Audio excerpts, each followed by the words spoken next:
brought you by Silver Pumps and Motors. Top quality और consistent performance के लिए सिर्फ सिल्वर पंप्स नाम याद रखना. హైదరాబాద్ స్థానిక సంస్థల ఎమ్మెల్సీ ఎన్నిక రసవత్తరంగా మారింది. బీజేపీ ఎంఐఎం పార్టీల అభ్యర్థులు మాత్రమే నామినేషన్లు దాఖలు చేయగా కాంగ్రెస్ బీఆర్ఎస్ పార్టీలు పోటీకి దూరంగా ఉన్నాయి. కాంగ్రెస్ బీఆర్ఎస్ పార్టీలు ఎంఐఎం కోసమే లోకల్ బాడీ ఎమ్మెల్సీ ఎన్నికల్లో పోటీ చేయడం లేదన్నారు కేంద్ర మంత్రి బండి సంజయ్. ఇద్దరు బీఆర్ఎస్ కాంగ్రెస్ ఒక్కటేనడానికి ఇది నిల్వెత్తు ఉదాహరణ. ఇది ఇంతకంటే మంచి ఉదాహరణ లేదు.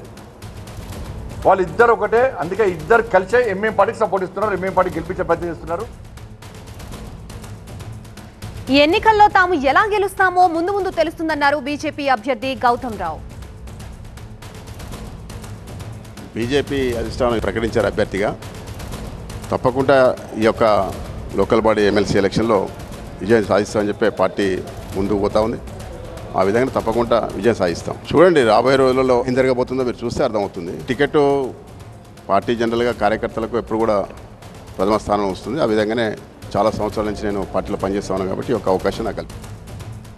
మరోవైపు బీజేపీ అభ్యర్థిగా గౌతమ్ రావు ఎంపికపై ఆ పార్టీ ఎమ్మెల్యే రాజాసింగ్ అసంతృప్తి వ్యక్తం చేశారు. హైదరాబాద్ పార్లమెంటు పరిధిలో అభ్యర్థులే లేరా అని ప్రశ్నించారు రాజాసింగ్. అధిష్టానానికి సీనియర్లు కార్యకర్తలు కనబడలేదా అని మండిపడ్డారు.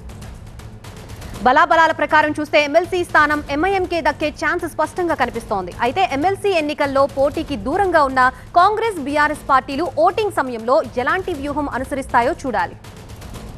ప్రస్తుతం ఇదే అంశానికి సంబంధించి మనకి పూర్తి అప్డేట్స్ ఇవ్వడానికి సీనియర్ కరెస్పాండెంట్ విద్యాసాగర్ లైవ్ లో సిద్ధంగా ఉన్నారు. విద్యాసాగర్, చెప్పండి, బలం చూస్తే ఎంఐఎంకే ఎక్కువ ఉంది అని అంటున్నారు. అసలు బీజేపీ పోటీ చేస్తోంది గెలుపు కోసమా లేదా రాజకీయ వ్యూహం కోసమా?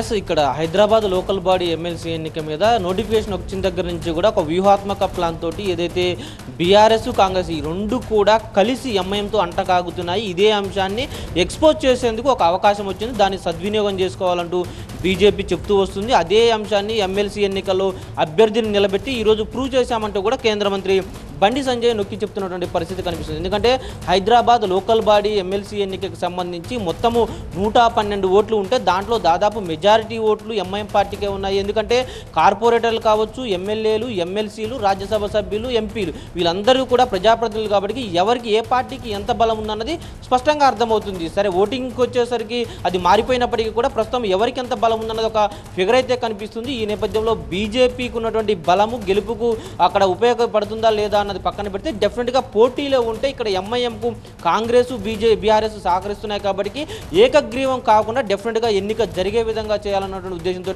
బరిలోకి బీజేపీ నిలిచింది. అదేవిధంగా అభ్యర్థిని గౌతమ్ రావును కూడా నిలబెట్టినటువంటి పరిస్థితి కనిపిస్తుంది. అయితే ఇక్కడ ఎంఐఎం పార్టీతో ఈ రెండు పార్టీలు కలిసి వెళ్తున్నదన్నది కాదు, ముఖ్యంగా గ్రేటర్ పరిధిలో ఎంఐఎం మీద పోరాడుతున్న ఏకైక పార్టీ బీజేపీ కాబట్టి ఇటు బీఆర్ఎస్ కావచ్చు, కాంగ్రెస్ కావచ్చు, దీంట్లో ఉన్నటువంటి ఓటర్లుగా ఉన్నటువంటి సభ్యులంతా కూడా పార్టీలకు అతీతంగా తమకు మద్దతు ఇవ్వాలంటూ కూడా బీజేపీ అభ్యర్థి గౌతమ్ రావు నామినేషన్ వేసిన తర్వాత కోరినటువంటి పరిస్థితి కనిపిస్తుంది. ముఖ్యంగా ఏదైతే 112 ఓట్లలో మొత్తం 50 మంది మహిళా ఓటర్లు ఉన్నారంటే 49 మంది కార్పొరేటర్లు, ఒక ఎమ్మెల్సీ వాణిదేవి, ఈ 50 మంది మహిళలు ఉన్నారు. ఇక పార్టీల వారీగా బలబలాలు చూస్తే 40 మంది కార్పొరేటర్లు, 9 మంది ఎక్స్ అఫీషియల్ సభ్యులతో 49 మంది సంఖ్యాబలంతో ఎంఐఎం ఉంటే బీజేపీకి ఇక్కడ 25 నెంబర్ల సంఖ్యాబలం ఉంది. ఎందుకంటే 19 మంది కార్పొరేటర్లు, 6 ఏదైతే ఎక్స్ అఫీషియల్ సభ్యులు ఉంటారో వారు ఉన్నారు. దాంతోపాటు బీఆర్ఎస్కి 24, కాంగ్రెస్కు 14. ఈ సంఖ్యాబలాలతో ఉన్నప్పుడు ఇక్కడ పోలయ్యే ఓట్లలో సగానికంటే ఒక ఓటు ఎక్కువ వస్తేనే ఎమ్మెల్సీ అభ్యర్థి ఇది గెలిచేటువంటి అవకాశం ఉన్న నేపథ్యంలో 49 ఉన్నటువంటి ఎంఐఎంకే మెజార్టీ ఛాన్స్ ఉన్నప్పటికీ కూడా అందరూ ఓటేస్తే డెఫినెట్గా ఎవరో ఒకరు మద్దతు ఎంఐఎంకి ఇవ్వాల్సి ఉంటుంది. ఇక్కడ బీఆర్ఎస్ అదేవిధంగా కాంగ్రెస్ అసలు ఓటింగ్కి వస్తాయా రావా అన్నది కొంత చర్చనీయాంశంగా మారుతుంది, కీలకంగా కూడా మారుతుంది. ఎందుకంటే ఎంఐఎంకి సంబంధించిన అందరూ కూడా ఓటేస్తే డెఫినెట్గా ఎవరో ఒకరు మద్దతు కావాలి, లేదంటే డెఫినెట్గా ఎవరో ఒకరు సపోర్ట్ ఇస్తే గెలిచే అవకాశం ఉంది. దాన్నే మేము నిరూపించబోతున్నామంటూ బీజేపీ స్పష్టంగా చెప్తూ అదే వ్యూహాత్మకంతో ఈ బరిలో నిలిచినట్టు బీజేపీ చెప్పుకొని వస్తుంది. Right, thank you Vidyasagar.